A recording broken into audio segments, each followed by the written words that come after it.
let us all do we can to build a better future. All right, let's talk about third parties. I'm rather excited to be talking about this. It's something a little different. However, look, just like with Democratic politicians and Republican politicians, I will also be critical to third parties as well. Now, on Friday's show, I was critical of Jill Stein's announcement. Now, to be fair here, look, I am rather happy that there's going to be another third party candidate, but I say this happy, like, okay, fine, but what's the plan? Because my personal opinion on the independent third party candidates right now that are running is, were you guys just running into the field with your arms waving around and hoping that more people would follow you doing the same? Because that's not an effective strategy. Okay. You have to effectively organize, mobilize, and have a clear tactic. And as much as this might upset some of the members of the audience, the libertarians, from how I'm perceiving their plans so far, they have access to 30 to 40 states right now. And while I probably won't agree with the majority of things that libertarians run on, I am a huge favor. I'm in huge favor in support of being consistent and actually trying to mobilize and get your message out there. And if you put that in comparison to, let's say, the People's Party, Green Party, or the independent movements that are happening here, it's night and day.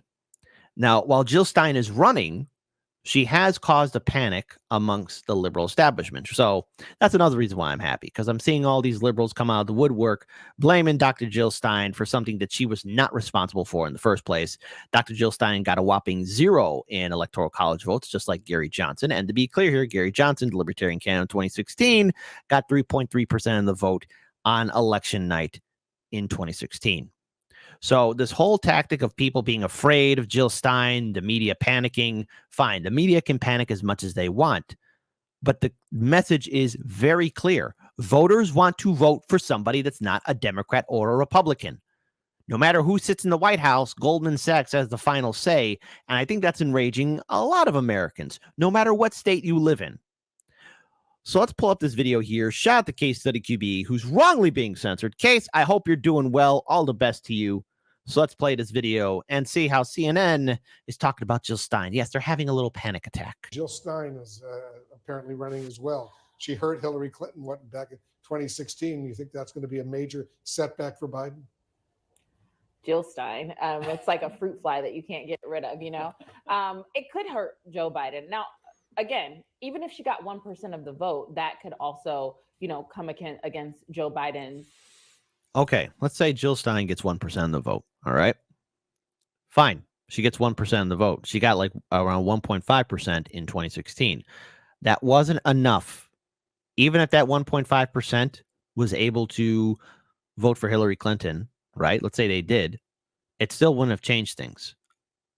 Because we live in such an antiquated system where the Electoral College supersedes everything. Popular vote doesn't matter. Whoever wins the said state gets said Electoral College vote. Simple as that. And whoever gets the most Electoral College votes becomes president of, get this, these United States. Coalition. The one thing I will say, though, is that with this potential 6-person presidential race, we're in unprecedented times at this point. So we've been in unprecedented times with the potential nominee of Donald Trump and having felony convictions. So people are really going to have to figure out how to run races, to talk to voters, to talk to the issues. And even with everything as an uphill battle right now for the Senate for Democrats, after this week, with abortion being a leading issue, I still think there's an opportunity to go and talk to voters and really meet them where they are, and Democrats pull it out. What do you think? Young progressives, I think, are unhappy with Joe Biden right now. You give them any other option, maybe they'll take it. I also think you have the double haters in this election, people who don't like either candidate. Some of those in last year's midterm and even in this year's elections, obviously they don't like Biden, but they're still voting Democrat because they're worried about Trump. Maybe they're looking for another door. The scrambling of this could drive the ultimate winner of the Electoral College down to near 40%, maybe even lower. We haven't had that in this country in a very long time. Yeah. All right. Just a quick reminder, in the 2016 election, in the 2016 election, we had low voter turnout. Trump and Hillary Clinton should consider themselves lucky that they got as many people to turn out to vote for them in 2016, because neither inspired the American people. And when it comes down to third parties, there's a reason why young people, and yes, boomers, Xers, and millennials are looking at other parties, because we've been screwed over so many times by the two-party system. People are angry, people are fed up, and they should be. They all should be. But now let's go ahead and bring up the further case of third parties about why people are angry and how corporate media is just trying to struggle to make a narrative in regards to how to really cover this. Because notice in that previous video that I played, corporate media is acknowledging that, let's say, Jill Stein gets 1% of the vote. Well, there's another thing, too, that they need to take into account, that there are other candidates as well, such as RFK Jr. When he is put alone against Trump and Biden, he is systematically not only gaining more favorability amongst the two candidates, he's able to make a severe impact on how this election will play out. Even adding in Dr. Cornel West in previous announcements before RFK Jr. made his announcement to run as an independent, Cornel West was securing 7% of the vote. This is phenomenal stuff that needs to be talked about. So let's go ahead and pull up this video segment here, again, from our friends at CNN. And hold on, folks. Wait a minute. We got to bring this up here, too, because for some reason still, people are talking about The Rock running for president. How about no? How about no? Okay. How about no on that? Let's go ahead and play this video. So one of the interesting things that this has produced is really a lot of Hail Marys, it seems, of people saying this person should run, that person should run. One of them this week was Dwayne Johnson saying that he was contacted about a possible Biden run for president. Listen, or a possible run for president. Listen to what he said. Right. In 2022, I got a visit from the parties asking me if I was going to run and if I could run. Wow. And it was a big deal, and it came out of the blue. Wow. And it was one after the other. I was moved by that, and the reason why I had given that response, if that's truly what the people want, then of course I will consider it. And after that response, that's when the parties came. You know, listen, until you actually do right by that fundraiser, look, I know he's apologized. Fine, whatever. He made an oopsie, I guess, right? Millionaire with a billionaire asking poor folk for money from the most devastating wildfire in U.S. history. Again, so many better ways to handle it. So many better ways to handle it. Nonetheless, everyone needs to just realize, even if you have a favorite celebrity or musician, it doesn't necessarily make them qualified to become president of the United States, because sometimes it can lead to an epic disaster that screws everybody over. I mean, look, he's a popular guy, but what do you make of just the idea that, I mean, according to this, real people in politics have approached him and said, you should consider this?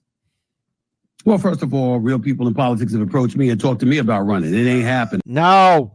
Not you either. And I'm not interested. Let me get that out of the way. Running for president? But let's understand, it running for president, it speaks to the level of desperation that exists in this country, Abby. That's really what's going on here. It's not about Dwayne Rock Johnson. It's an indictment against the presumed candidates for the 2024 election. Like you pointed out at the top of your show, you've got one former president that without question, I mean, Boo-Boo the Fool knows, he will engage in a campaign of vengeance if he is the president of the United States again. He will not rest until he gets back at everybody who's gotten at him. That's his MO. In the case of Biden, we're seeing somebody that just doesn't seem lucid and confident enough to be on that position 4 years from now. Maybe at this moment, yes, but do you have the confidence that he can do what you need him to do and run in this country for 4 years, starting in 2024 when he's 82 years old? The answer is absolutely not. So guess what? If you want to ask me or anybody else, Dwayne Rock Johnson, yeah, I'd vote for him before I voted for one of those two. I mean, you got Marianne Williamson that wants to run. She's not going to get any votes. Yeah, she backed out of the 2020 presidential campaign before even people had a chance to vote. Would you vote for a third party? Would you vote for an alternative, a third party candidate over Trump or Biden?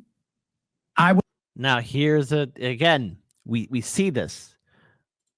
We see this over and over again. The big question then to a lot of people, especially in positions of power and influence, would you cross the Rubicon of voting for third party? Let's all sit back and listen to what he has to say. I would say this to you. The only reason I wouldn't is if you told me definitively that I was throwing my vote away because it would facilitate one or the other winning. But if you told me that we had a three-party system that really, really worked, and you really, really stood a chance, and you can look at the candidates and how viable they are. Let's take Dwayne Johnson into consideration. Highly successful, brilliant, obviously incredibly imposing, heart of gold, in the right place, cares about what's in the best interest of America. Isn't that what we're looking for when we look?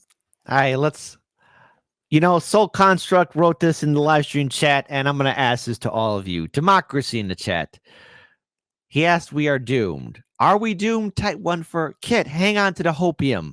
Use it for copium. There's still hope. We're not doomed yet. Type 2, no, man, we're doomed, okay? You said it yourself. The world is cursed. The world is crazy.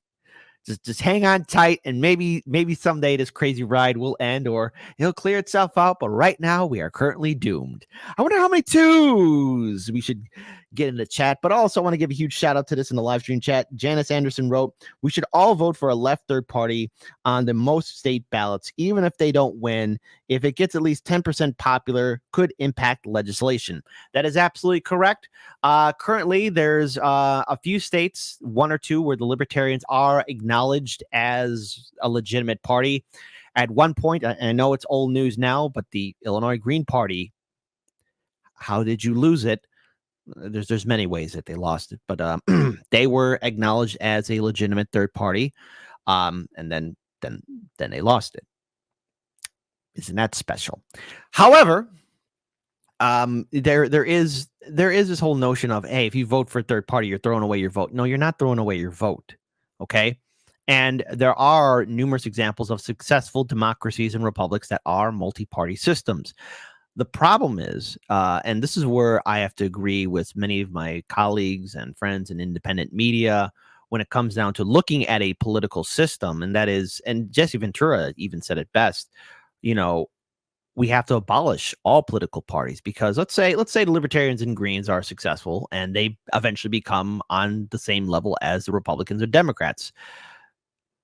With our current system, there's nothing stopping this two-party system monster becoming a four-party system monster, a four-headed monster that is acting the same way as it always has. See, the thing with a political party is that the party will always have its interests over the people, which is why we should look at citizen ballot initiatives to call for an abolition of all political parties, have a true direct democracy. I know, controversial statement. What is that? A direct democracy. You're not throwing away your vote. And even if you vote independent or third party, you are not wasting your vote. You are telling the two-party system that you are done with them. All right. And I know that each of these candidates, every one of them, has their own issues. You have Dr. Cornel West, RFK Jr., you have Jill Stein now, you have the Libertarians, etc. If they have earned your vote, they have earned your vote. See, Republican politicians and Democratic politicians assume that our own vote, is going to go to them. That's not how it works. Politicians, you have to earn the vote. That's politics 101. For any president of the United States, you want a commander-in-chief that is interested in governing all the people, not just looking out for his constituents, to those who voted for him, and throwing everybody else by the wayside. You don't want that. But which party has given us that? The fact of the matter is, you look at the Democrats and you see some of the stuff that they get caught in. I'm going to say it again. It is one of the most disgraceful things I have ever seen in the history of politics, to be in the year 2023, and we're talking about liberals, progressives, relying and practically begging an 80-plus-year-old man to run for office again. That is disgraceful. Where are your other candidates? Gavin Newsom is somebody that I think he makes a... Hey, California audience, if you live in the great state of California, or leaving the great state of California, or have successfully escaped LA or escaped California, hey, how is Gavin Newsom as governor? Was he perfect and A-okay and you miss him, you love him? A type 2, my God. Listen, my fellow Americans, my fellow Texans, my fellow people from Ohio, New York, Illinois. You don't want that man as president. Run.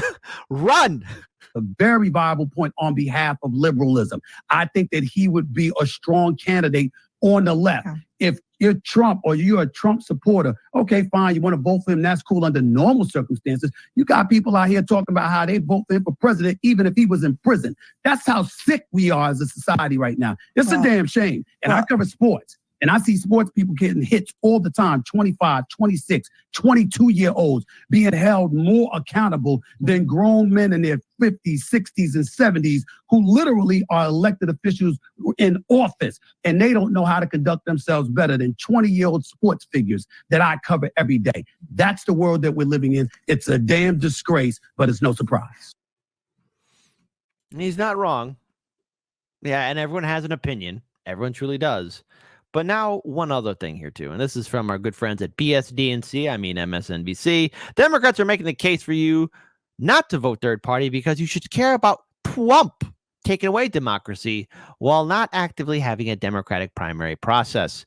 Because for those of you who don't know, no one tell this to Jank, the Democrats rigged their primaries, okay? The game is rigged. I'm sorry, all right? If that offends a lot of the vote blue, no matter who people, hey, if you're going to vote for Biden, congratulations. You're a very good servant to the establishment, right? But your vote doesn't matter, all right? You're just participating. You're just going to get your gold star, and that's that. Democratic primaries are rigged. We saw in 2016, we saw in 2020, and it's playing out here as we end 2023 and go into 2024. It's playing out in front of all of us. Let's go ahead and play this video and listen to how we got to be afraid of Trump. Because if you vote third party, you're going to help Trump. No, you're not going to help Trump. People need to get that through your head. By voting third party, you are exercising your right to vote for a candidate that has earned your vote. Trump, yes, I get what he represents. And I understand there are many people afraid of a Trump presidency. I don't know what's going to happen under a second Trump presidency if he does win the election. If he survives all these legal issues, my God. But this is a situation that we all have to deal with. And unfortunately, folks, Trump just didn't wake up one day and just say, hey, I'm going to become president. You know, he was encouraged by a person you may not have heard of, Bill Clinton, a Democrat. Oh, wait, that's right. People tend to forget that the Clintons kind of nudged Trump to run. And he won. He did it. And he was a response to the failures of the Obama-Biden administration. As Jill Stein has announced she's running again today, it just seems that people either don't like Joe Biden, don't like the Democrats, but they should love democracy. And that is what Democrats actually bring to the table. In that case, the Democratic National Committee will not facilitate a primary process. There will be no debate stage for Bobby Kennedy, Marianne Williamson, or anyone else to stand So we're going to have another Bobby Kennedy in an empty chair in the debate, right? There will be no debate. Yeah, no debate. The Democratic National Committee administers the debates, and they're not going to set up a primary process for debates for someone to challenge the head of the Democratic Party. And that's going to cost the Democrats. Not only will it cost the Democrats, but in the long run, it's going to cause more people to break away from the Democratic Party. I want to pull up one last video here. It's of Dr. Cornel West. Now, again, you don't see Democratic politicians talking like this.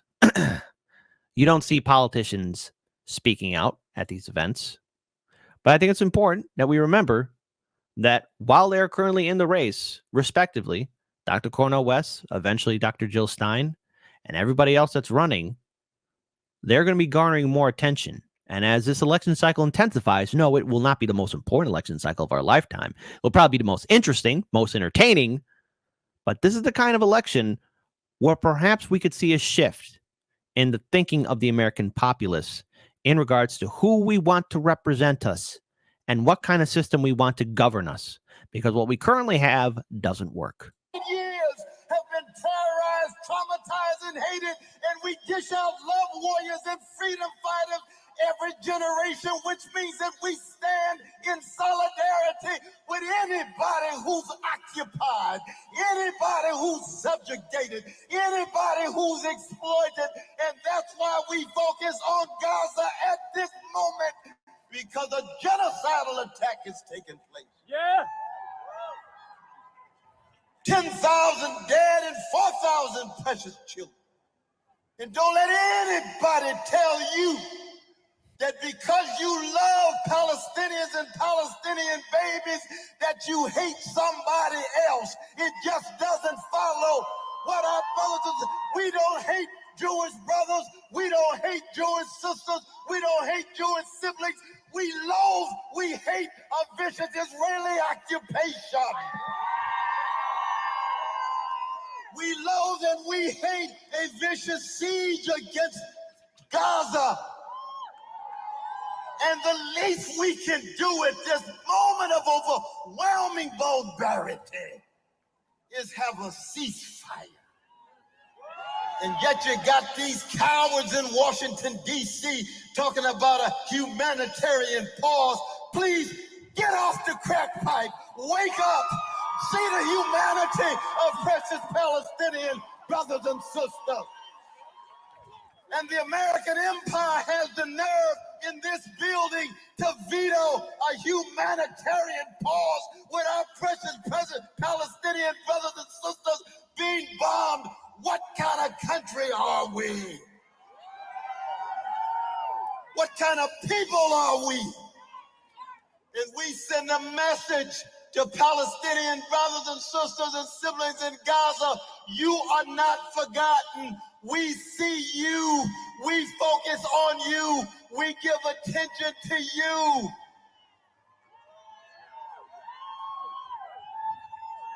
And it doesn't mean that we're not concerned with our indigenous brothers and sisters here. It doesn't.